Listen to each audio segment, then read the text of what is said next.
Hello, in this video we're going to talk about stoichiometry, and then in the next following video we talk about limiting reactant, which is another critical piece of doing these problems. Okay, before we get started, please review the video on moles if you're a little shaky on that concept, because that's something you really need to know before we go into stoichiometry. Okay, so now that gets us to stoichiometry. So first of all, how do we define this kind of funny looking word? So stoichiometry is the quantitative study of reactants and products in a chemical reaction.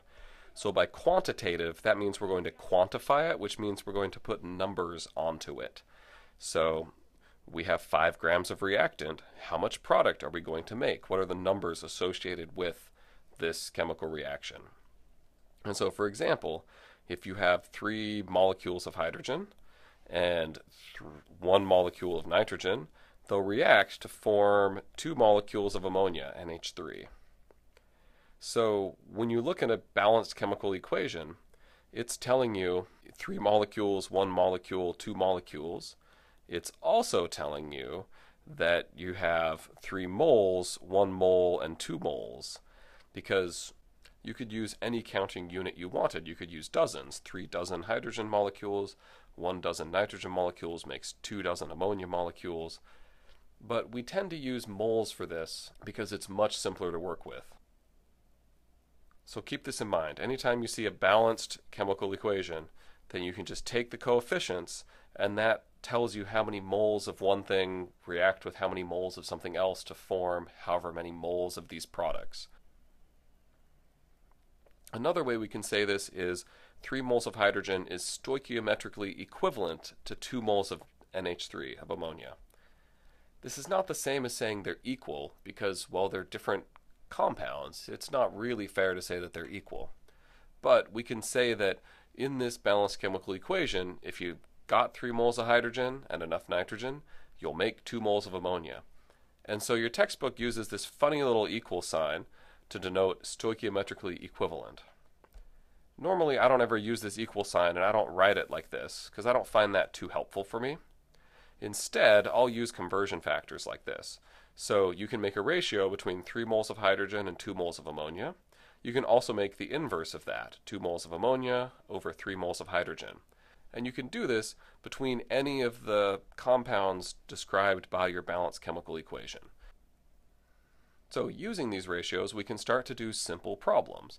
So say you react 3.1 moles of nitrogen with excess hydrogen. How many moles of ammonia do you make? Well, we have our stoichiometric relationship here, that for every 1 mole of nitrogen, assuming you have enough excess hydrogen, then you'll make 2 moles of ammonia.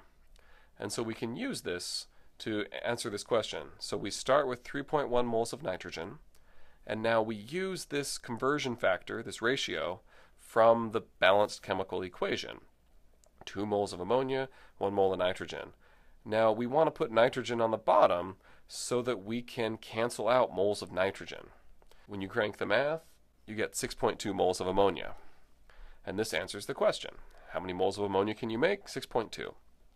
Now, when you're writing these, please remember to always include moles of what, right? Moles of nitrogen, moles of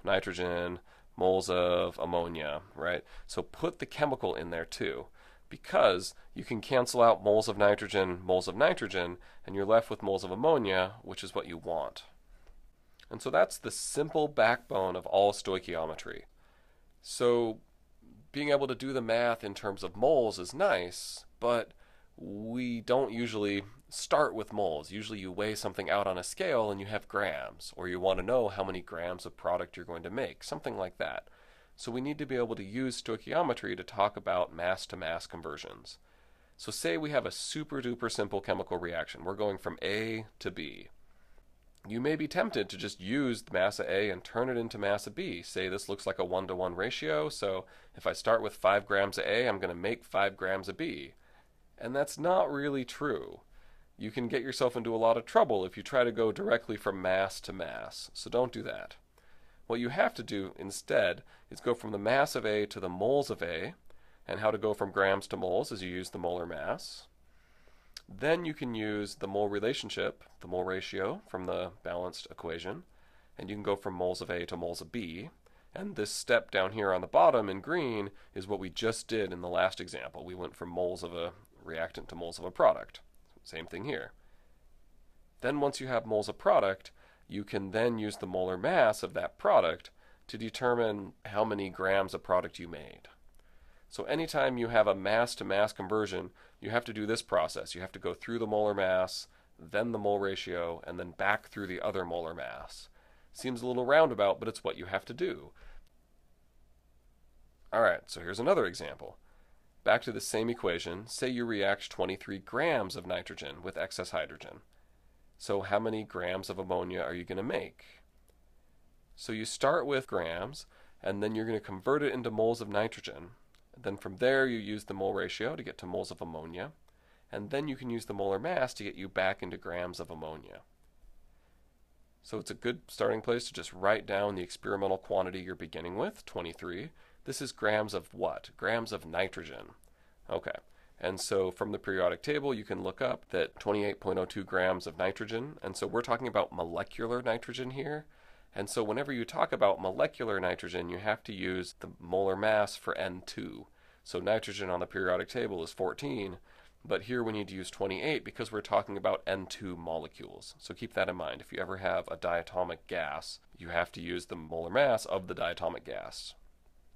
Now, from the equation comes our mole ratio. That for every 1 mole of nitrogen, we make 2 moles of ammonia, and this 1 comes from the fact that there's a 1 sitting here that you can't see. And then the 2 comes from the fact that there's a 2 right here. Right? So you're just pulling the coefficients out of this balanced equation and using them in your mathematics. And then you need to arrange this such that moles of nitrogen on the bottom cancel with moles of nitrogen on the top here. So that then we're left with moles of ammonia, which we can use for the next step. Now we can use the molar mass of ammonia and get this back into grams. Put the moles on the bottom so it cancels the 2 moles of NH3 on the top, and then you hit equals on this and you get 28 grams of ammonia. So this shows you can't just convert from one mass to the other mass. You have to go through moles, then use the ratio, and then come back out of moles again. Another example, how many grams of water vapor are produced when you burn 28.35 grams of butane? So here's the balanced equation for you.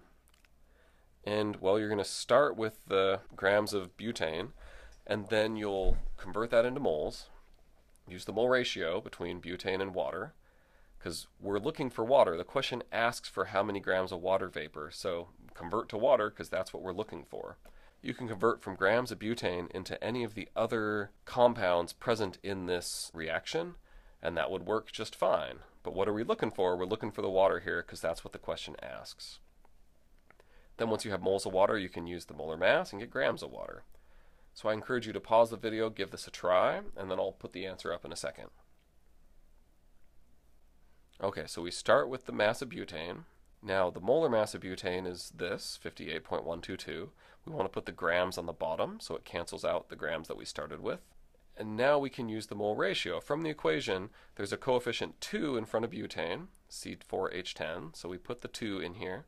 There's a coefficient 10 in front of water, so we put 10 in front of moles of water. And the moles of butane now cancel, and we're left with moles of water. Now the last thing we need to do is then get this back into the mass of water. So if we multiply by the molar mass of water, grams per mole, the moles of water will cancel, and the grams of water will be on the top. So all our units cancel here, and we're left with grams of water, and your calculator will spit out this number, but then you got to go look for sig figs. And I should mention this here, because these numbers in the mole ratio are exact, so they don't limit your sig figs. So your sig figs here are limited by 28.35, that's 4 sig figs. This is 5 sig figs, this is 5 sig figs. Okay, so your answer is going to have 4 sig figs because you're multiplying all the way through, so lowest total number of sig figs matters. And so that makes 43.94.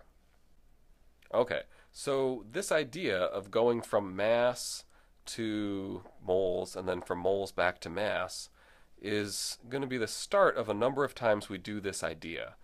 So here we're starting with mass of whatever is given, and then we're using the molar mass to get to moles of whatever we're given. Then we use the mole ratio to go from moles of what we're given to moles of unknown, or whatever you're trying to find is unknown. And then we want to find the mass of the unknown, so we're using molar mass again of the product or reactant, whatever we're looking for, to get us mass of whatever we're looking for. So that's what we just did. Now that said, you can do this in a bunch of different ways too. Okay, so that was stoichiometry with the chemical equations. Now we're going to talk about how to do it if you don't have a chemical equation. Sometimes you can just figure it out as is. So say you have this problem. How many grams of sodium oxide can you possibly make from 10 grams of sodium? Well, the kind of expectation here is that you're not going to run out of oxygen. You're going to just take some amount of sodium and convert it to sodium oxide. The trick is, since you don't have an equation, you have to kind of figure out what the ratio is between sodium and sodium oxide. Fortunately, you can look at this and say, well, it's going to take me 2 moles of sodium to make 1 mole of sodium oxide because it's Na2O. And so this 2 here means I need 2 sodiums. And I'm starting from grams of sodium, and sodium is a monoatomic metal, and that it doesn't form a Na2 or anything like that. So I'm going to start with moles of sodium, and I'm going to get moles of Na2O. I'm going to need twice the sodium for Na2O.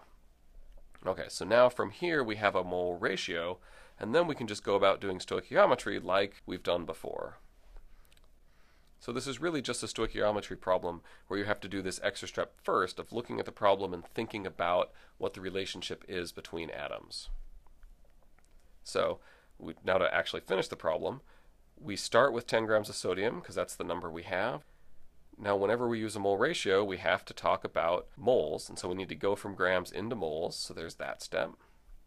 And now here's the mole ratio that we deduced from the context of the problem. And since the question is asking for how many grams of sodium oxide can be produced, then we need to convert moles of sodium oxide into grams of sodium oxide. And then now you can hit the buttons in your calculator and you can get an answer, 13.5 grams of sodium oxide. So that's the kind of problem you can do without the chemical equation. If you're ever presented with this, just think critically about how do the atoms relate and how could you come up with a mole ratio, which then you can use in a normal stoichiometry problem. Okay, and that's stoichiometry. What we have coming up in the next video is limiting reactants, which is a very critical component of how to work with these kind of problems in reality, and so that will be contained in the next video. Thanks for your attention.